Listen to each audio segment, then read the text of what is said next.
All right, let's come tap dancing out to the stage. A 5, 6, 7, 8. That's Lily and Bustle. Hey, that's Jen Ponton. And together we are once again dreading the boards. This is a podcast for show folk, about show folk, by show folk. Every episode you can tune in and hear us talk to a new artist or a new artistic soul about the crazy things that we have all experienced and signed up for and not so willingly signed up to do. Gotten tricked into, dragged into, signed up for, knowing what we were getting into and thought we could handle it, and then changed our minds but still did it anyway. Yoicks. So many costumes in old dirty basements. So Lots of Febreze. So much Febreze. God, Febreze lets people get away with so much. You know, Yes. I have actually used Febreze as a prop in a movie. I sprayed it at Emmett Walsh in The Mimic. Ooh. I forget what I said exactly, but you're bringing me down. Don't bring me down. And I sprayed him in the face with Febreze. That shit's strong. It's very strong. It's very strong. Like our guest today, the lovely Doug Plaut. Welcome, Hi. Doug Plaut. That is me talking before I should, as you know. It's all No, good. not at You all. introduced yourself. Doug is a New York-based actor and writer. He is best known for his work as Terry on Unbreakable Kimmy Schmidt. He's hysterical in these Christmas episodes. Other credits include Daredevil, Vice Principals, Hurricane Bianca from Russia with Hate, which he stars in which he is hysterical and amazing and very much on the edge. NAOMI and ELY'S No Kiss List, The PREPPIE Connection, and The Mimic. And he will next be seen in Charles Busch and Carl Andress's The Sixth Reel. Oh my God, that's so exciting. Welcome, Doug. Yeah. Hi, What's up? everybody. You're working with Charles Busch right now. Oh yeah, well, you know what's so funny was I met Charles, who is, you know, speaking in terms of the theater, just a total legend. I had known Carl Andress, who is sort of his co-director. I want to say right hand man, but really Charles doesn't really exist without Carl. Anyway, I had gone to see a friend's cabaret show, and it was right after I had done Hurricane Bianca from Russia with Hate.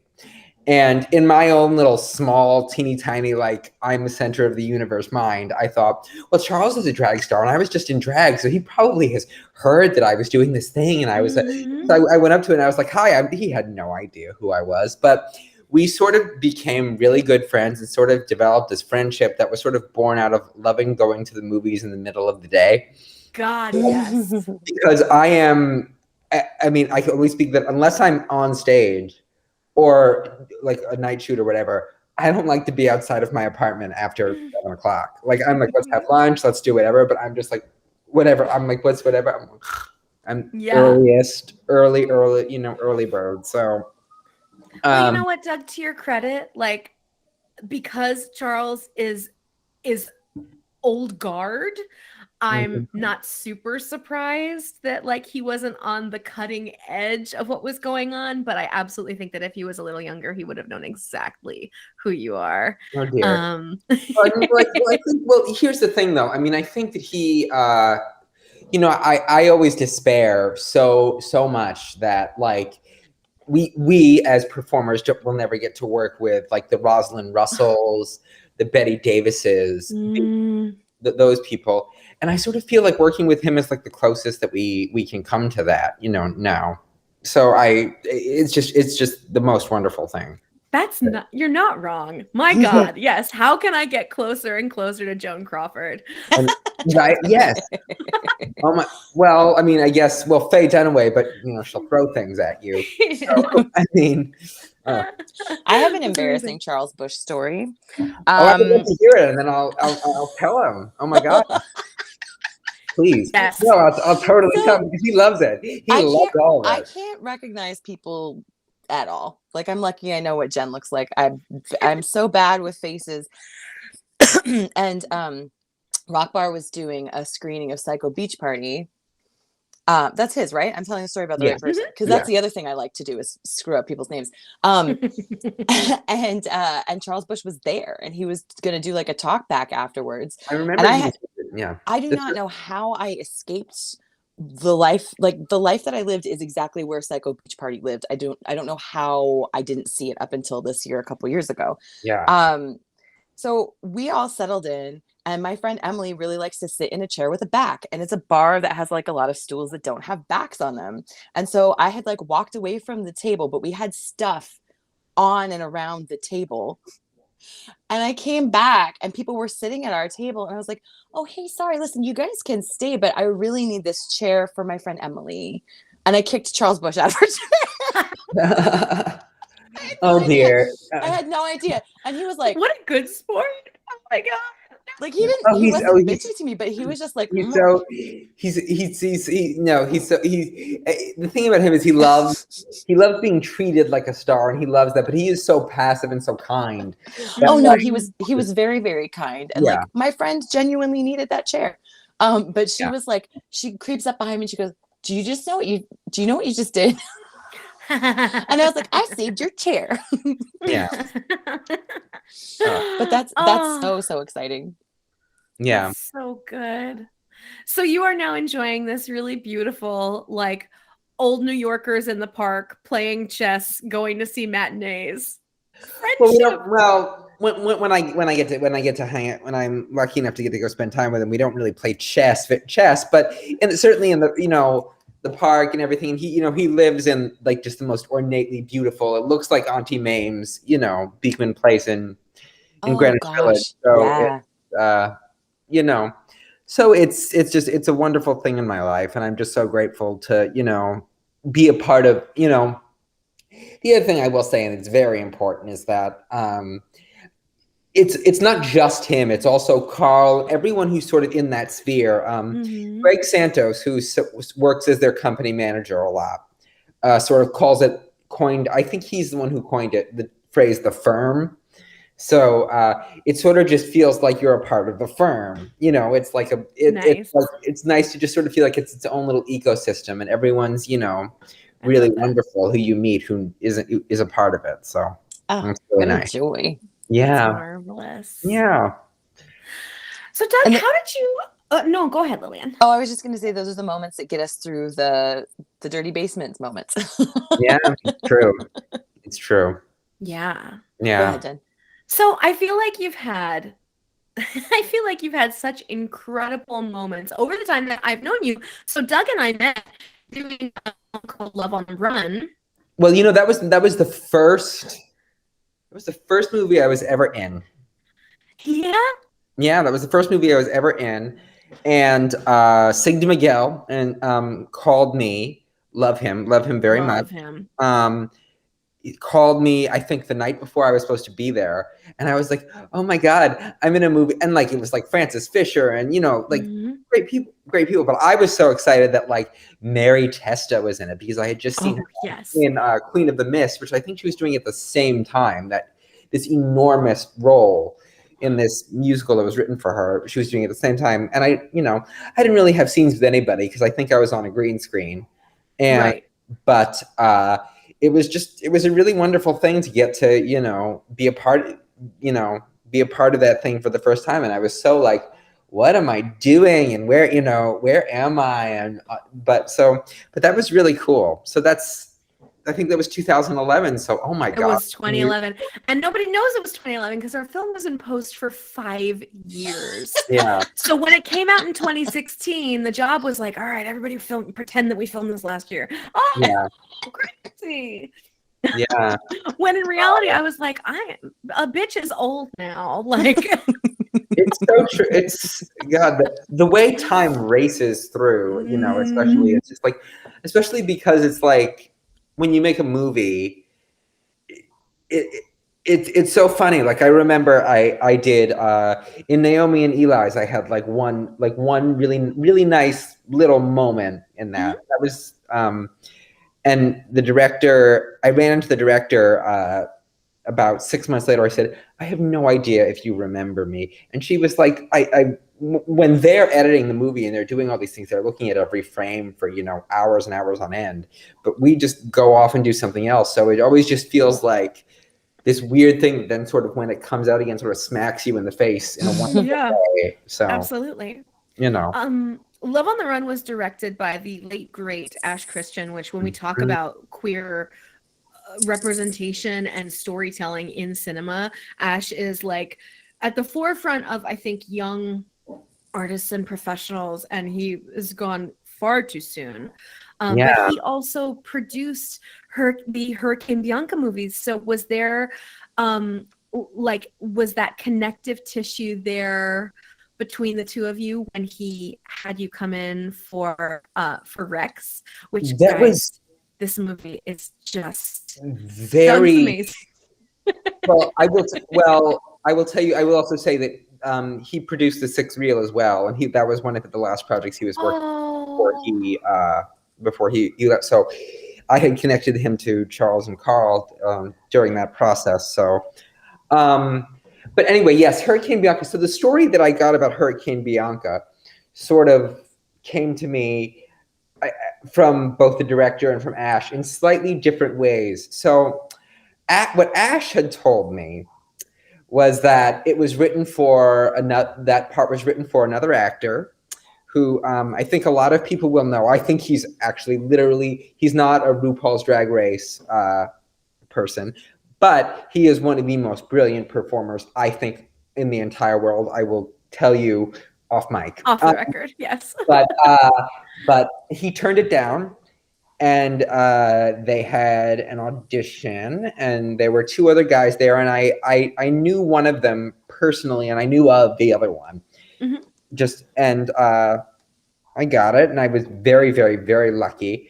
The director had also told me that they were sort of looking for androgynous, weirdos, and he had been watching Unbreakable Kimmy Schmidt and said, "What about this guy?" And Ash was like, "Oh, I know him." Yay!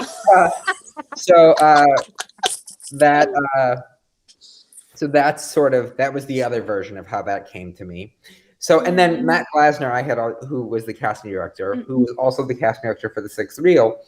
I had auditioned for him for, oh my God, Love Simon, love something else, but it was something. If it wasn't Love Simon, it was something very similar. It was a queer-centered teenage thing, and and I had known him, and he's been wonderful to me, and so I think just the confluence of those three things, all sort of whatever. And in the audition, I was I went in third after the other two. And I remember this very clearly.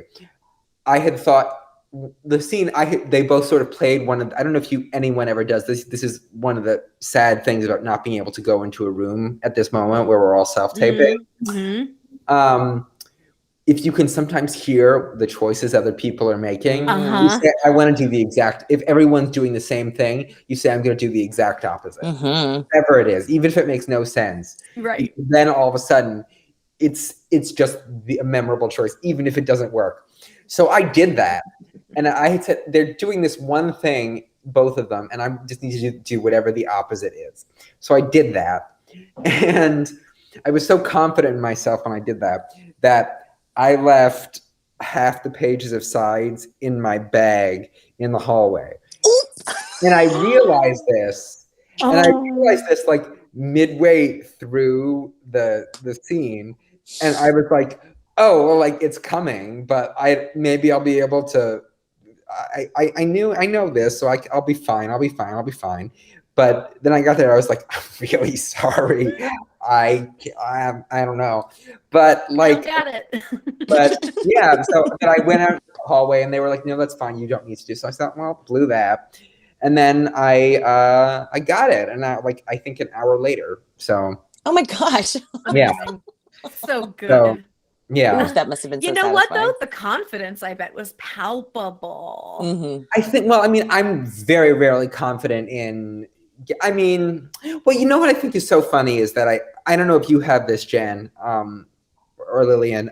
I'm not sure that I'm necessarily confident in like an enormous skill set as an actor or as a performer. But one thing I am confident in is my ability to do something that I know there aren't a lot of people like me. So one of the ways that I'm actually pretty good at like releasing, I would say in the last 5 years, there's been like one job I didn't get that really like destroyed me. Yeah, and it bit at you. Yeah, but for the most part, I'm like, oh, that would have been fun, whatever. Right. Yeah. You know, it's because I also, yeah. The choice is so clear, right? Because it's not like they're finding Doug version 2. Yeah. They're finding someone who does a completely different thing. I can't tell you how many times I'll audition for something and I'll like get a little attached to it, and then I'll be like, man, I'm the choice that makes sense. And then when I see it, it's like someone way older, way younger, way thinner, way different in some very marked way. It's not like another version of me up there. Yeah, and I can say I was going to say I think it would, but no, I know it would really bother me if it was someone who I was like, oh, that's sort of someone like me. But no, it rarely is. So you know, I bet you get this all the time. You're a real Doug Plaut type. Well, that would be, you know. Well, that's not the worst thing. Well, we love it. Well, that's, you know, I guess that's what the kids call making it, you know, is if they say right, that is the type, you know, we want. There are very famous examples of that, of like I think it might have been Michael Douglas or Michael Keaton, and one of them saw like a breakdown for a Michael Douglas type or a Michael Keaton type, and he called his agent and he was like, hey, they're looking for this type. I'm that guy. Do they know that they could just ask you? Well, I mean, I have a friend who I won't name, who the breakdown said that this actress's name type, and they called her in, and like meaning like, and they literally were like, come audition for this thing, and your literal name is in the breakdown. And, yeah. Right.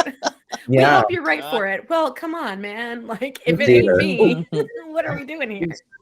Doing Psycho Beach Party was one of my favorite things that I've ever done. You did it? I played Burdine in 2009 regionally. You know, so many people, the executive director of New Fest, where the sixth reel premiered, ironically, I think his name is, I met him once. He was so cute. Leave that in.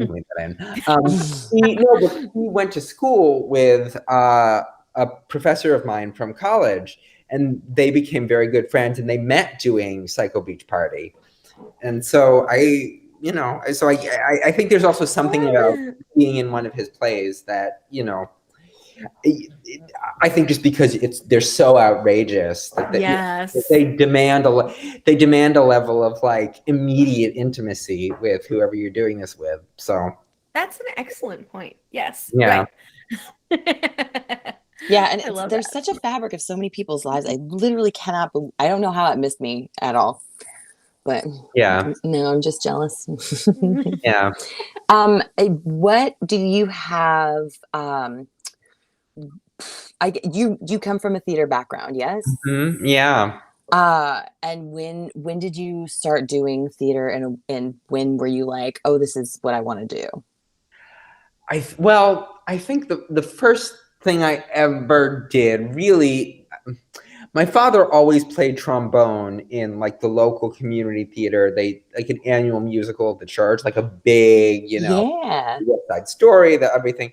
And then one year they were doing a Sound of Music, and I was Kurt. I got to play Kurt. And nice.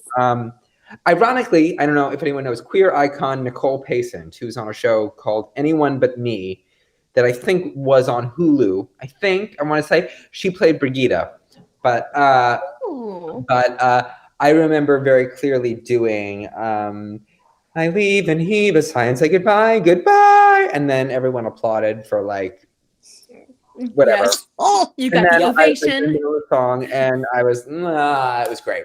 Yeah, so that, you know, was the thing that I remember still. And, there's a VHS that I have since lost, and you can just see me totally just smiling my way through it. I'm just so happy.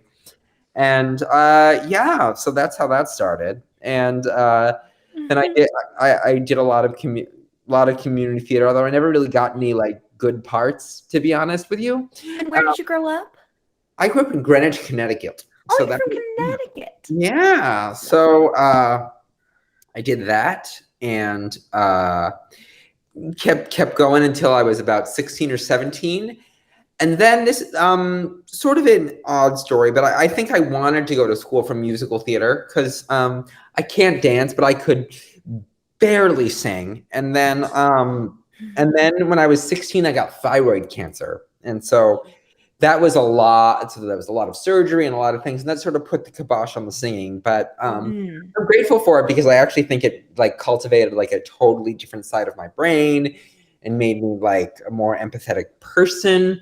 And so then I ended up going to Pace, where I did a lot of plays there. And then I also think the turning point where I really realized I could do this was I played Henry in The Skin of Our Teeth, which to this day is like probably my favorite part I've ever played. And that's a great play. It's a great play. They're doing it on Broadway, and nice. In like a couple months, so I'm just like, oh, I'd love to, but I don't think. But I've seen the breakdown. I don't think Henry, as conceived in this production, I would be anything that I would be seen for. So that was when I sort of realized, oh, I could do this, and then I got out of school and I got my equity card at Connecticut Free Shakespeare, and then I was doing. Turned to sort of film and television a little bit more in there, and that's been the bulk of what I've done since. Right. So, I mean, I have found, and it sounds like you have as well, and despite the fact that we're different body types, I think that there has been such an unwillingness for theater to move in a direction of actual inclusion in terms of interesting people. Well, you know what I say is like, I think Carol Channing or, like Mary, like I think, well, let's just stick with Carol Channing for a second. I think Carol Channing today, I'm not sure she would be a Broadway star. She wouldn't be a Broadway star. Right. But I do think she might have her own Netflix series. Exactly. Sure. Yep. Exactly. That is a perfect example. Yeah. Yes. 1,000%.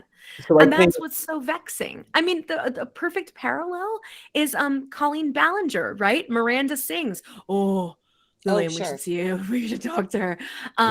Who is a great musical theater performer, was having butting up against a lot of difficulty. Just as Colleen started this persona of Miranda Sings, who's just, a delusional, bizarre girl who thinks of herself as like Celine Dion. Yet we all know someone like that.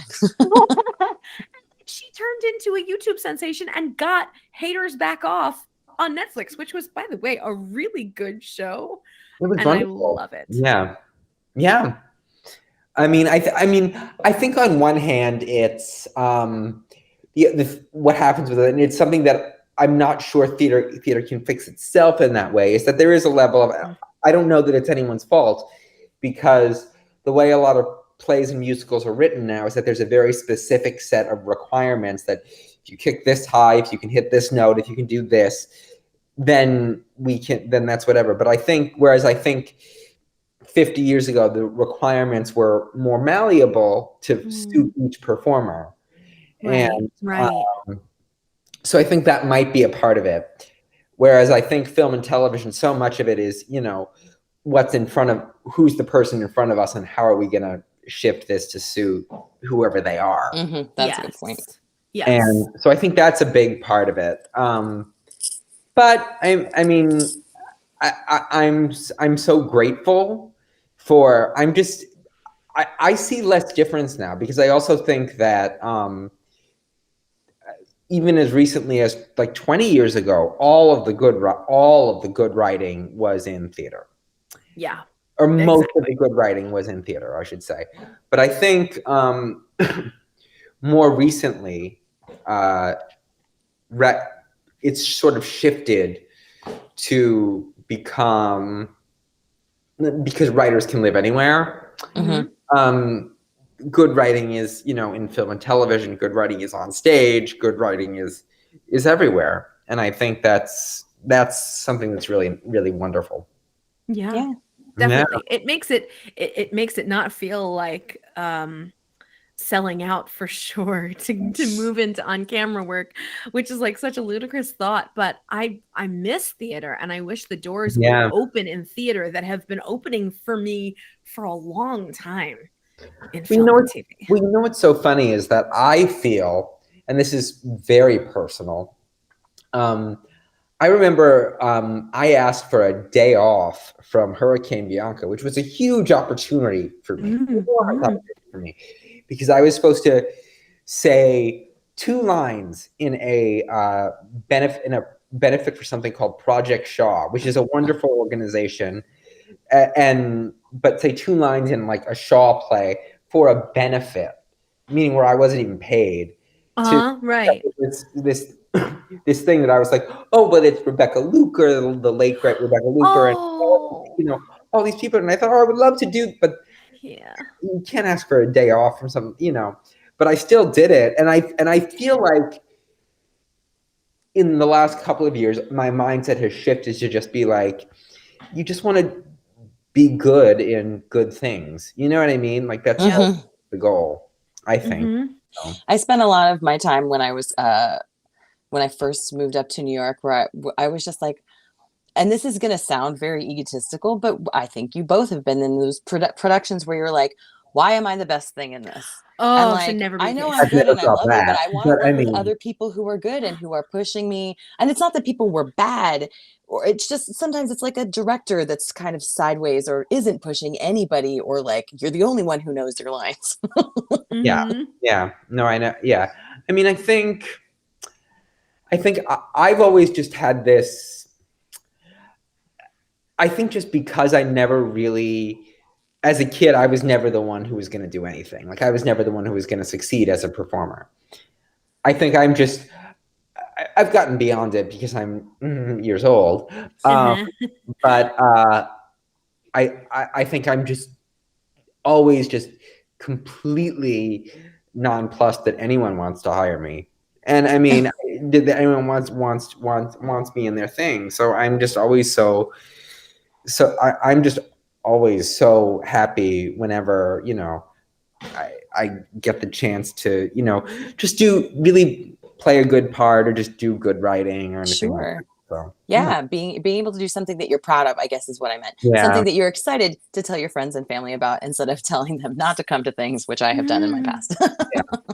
Well, I also think, you know, I'm strong on the like the confirmation bias. Like I always assume if I'm in some, like, until really proven otherwise. And I think I'll just use film and television just as the template here. I'd say of the 15, 20 film and TV things I've done, I can say there's 2 things that I was like, this is not good. And you know, but I think the other 13, you know, 13, 18, whatever it is, I've been like, this is amazing. It's the best thing ever. It's so good. You know? So great. I think there's literally only been like twice where I've been like, meaning like when I'm there, I'm like, I don't think this is very good. And then like I see it and I'm like, oh no, that wasn't. But literally only been twice. So that's great. Yeah. When Jen contacted you about this, what was the first story that popped into your mind about like mishaps and shenanigans that have crossed your path that you've been involved in? Oh, it's an audition story. Well, it's an audition story. Yay. Okay. I was always like, but I'm not gonna say his name, and I'm still a fan. No. I still love to work with him. Oh my God. So the writer. It's a director. It's a director who I worship. He has directed everything. And honestly, sorry, it still makes me laugh. You know what's so weird is I didn't, this is something that, you know, I don't know if there's a weird personality quirk, but sometimes I'll be experiencing the story that something that I'll feel like this. Oh God, this would destroy other people. But this is going to be such a good story. This is going to be you such a need good that. story. That's resilience. That's resilience, baby. Oh no, because I'm like, oh my God, I'm going to tell this story someday. And yes. that's now. So I had an audition for a play at a major theater in New York. This was, I think, 2 years ago. And I went and I did it. It was by a playwright who I had done a monologue from one of his plays for college. So I was like, oh, this is great. It'll be fun. It's whatever. But I'm not going to get this because there are, really whatever. So I go in, I do the thing. The casting directors I think they seem to be happy with what I'm doing. And I leave. And then they say, well, okay, well, you have a final callback tomorrow morning at 9:40 in the morning. So because I think the director had to go out of town, whatever. So the playwright, the director, and all that. So I do the thing, and the cast directors are looking at the director like, "That's him, right? That's him, right?" And the director's looking, and he's just like, he's not happy, and he's looking at me, and he's sort of, contorting himself, and he's thinking, it's just not quite right. It's just not quite working. And so he says, Doug, can you go out in the hall for a second? And I did. And then the director came out very lovingly, put his arm around me and goes, you're very talented, but you don't talk like a person. And he goes, could you try it again? Could you come back in and try it again? And you talk like a person. Just talk like a person. Wowie, and, wow. It's so funny. Like I knew exactly what he meant because I talk, even just as a person, I'm, I go. Because so you are a glorious little flower. He just wants me to do less. That's exactly. Yeah, right. Yes. So I went in and I did it again, and he was like, sorry. No, it is. Imagine. No, he was and I remember he was so puzzled. He was like, but you don't talk like a person. And I was That's so loving. But I loved it, and I just thought this is a great story. And I can tell you who that is off mic too. Yes, great. But, and I have since seen him. Did you talk like a person, and then what happened? Did he seem pleased? I haven't auditioned for him again, but I saw something he was directing, and at a preview, and I was like, I think he sort of like half waved at me because he recognized me. But yeah, so that was probably great. the biggest story, but I loved it because also it was such a it was a perfect story for that experience. Oh yeah. One of the things that I find puzzling and rather unkind is that when we get a note like that, although the way we usually hear it delivered is like you're too big or you're not believable or whatever it is, so many times that's just our personality. Well, what's so funny is like I think I had been such a fan of this director for so long, and I still am. It didn't read as unkind to me.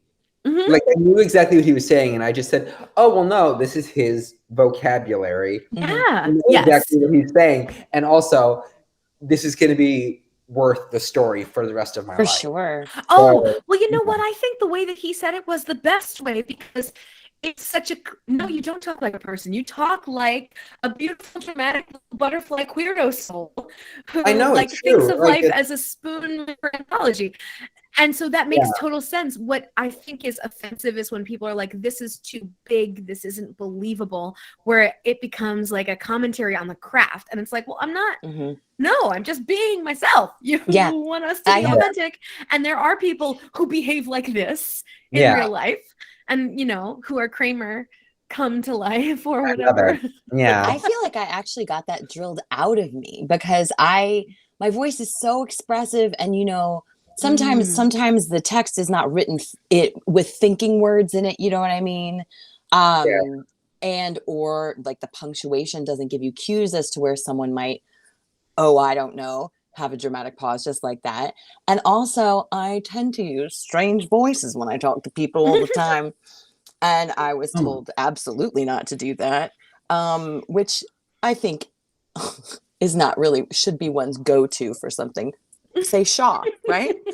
Yeah. Well, I mean, I don't When know. you see the way people create and own characters and are quirky in different ways, that is what makes you fall in love with a character, is the different quirky interpretation, instead of being like, oh, I can't believe they have those in Chicago. Like, what? Right.